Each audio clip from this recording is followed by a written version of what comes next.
Voici la modélisation 3D d'une usine de séparation gravimétrique de l'or à partir de roches, d'une capacité de 250 tonnes par heure, intégrant une solution de broyeur à boulet. La composition des équipements est la suivante. Un alimentateur vibrant, un concasseur à mâchoire de type européen, 2 concasseurs à cône, un crible vibrant, un alimentateur vibrant électromagnétique, 5 broyeurs à boulet, 5 concentrateurs centrifuges pour l'or, 10 sluices, rampes de lavage, 2 tables vibrantes, 2 fours de fusion de l'or, des convoyeurs à bande, etc. 1. Étape d'alimentation en matière première et de concassage primaire. Le processus débute par la trémie d'alimentation en matière première, point d'entrée des matériaux dans le système. L'alimentateur vibrant achemine ensuite ces matériaux de manière uniforme et continue vers les équipements suivants, assurant ainsi une alimentation stable au processus de concassage. Les matériaux pénètrent ensuite dans le concasseur à mâchoire primaire, équipement dédié au concassage initial. Celui-ci réduit les gros blocs de matière première en particules relativement plus fines grâce à l'action d'extrusion des plaques de mâchoire. Il assure ainsi la réduction préliminaire du volume, le concassage et la préparation des matériaux en vue d'un traitement plus affiné lors des étapes ultérieures. 2.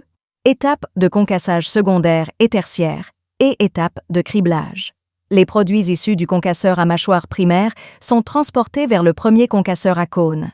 Après avoir été concassés par ce premier concasseur à cône, les matériaux sont acheminés vers un crible vibrant pour être classés en 2 fractions granulométriques, 0 à 20 mm et plus 20 mm.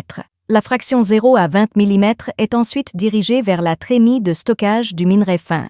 La fraction plus 20 mm est transportée vers le second concasseur à cône pour y subir une nouvelle étape de concassage. Les produits concassés issus des 2 concasseurs à cône retombent sur un convoyeur à bande plat situé en dessous et sont renvoyés vers le crible vibrant. 3.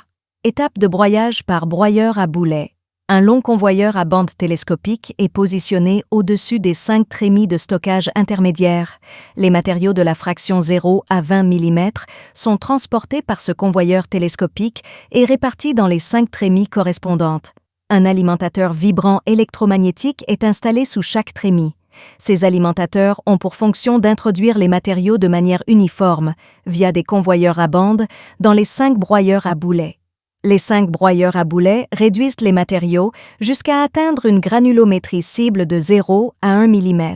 Par la suite, 5 pompes à bout distinctes transfèrent les produits de sortie des broyeurs à boulet directement vers 5 concentrateurs centrifuges. 4. Étape de séparation gravimétrique. Les concentrateurs centrifuges exploitent le principe de la force centrifuge pour séparer les minéraux utiles de la gangue présente dans les matériaux, permettant ainsi d'enrichir les minéraux valorisables et d'accroître la teneur en composants utiles au sein de la matière traitée. Les concentrés aurifères issus des concentrateurs centrifuges sont transférés vers des tables vibrantes pour l'étape finale de concentration, au cours de laquelle les fines particules d'or sont récupérées sur la base des principes de séparation gravimétrique.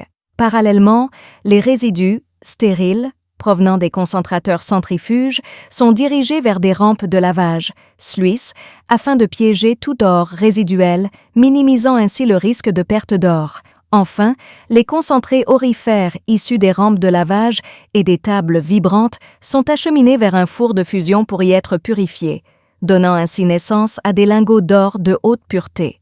La capacité de cette usine de traitement peut être personnalisée sur demande, avec des débits tels que 5 tonnes par heure, 10 tonnes par heure, 50 tonnes par heure, 100 tonnes par heure, 200 tonnes par heure, 250 tonnes par heure, etc.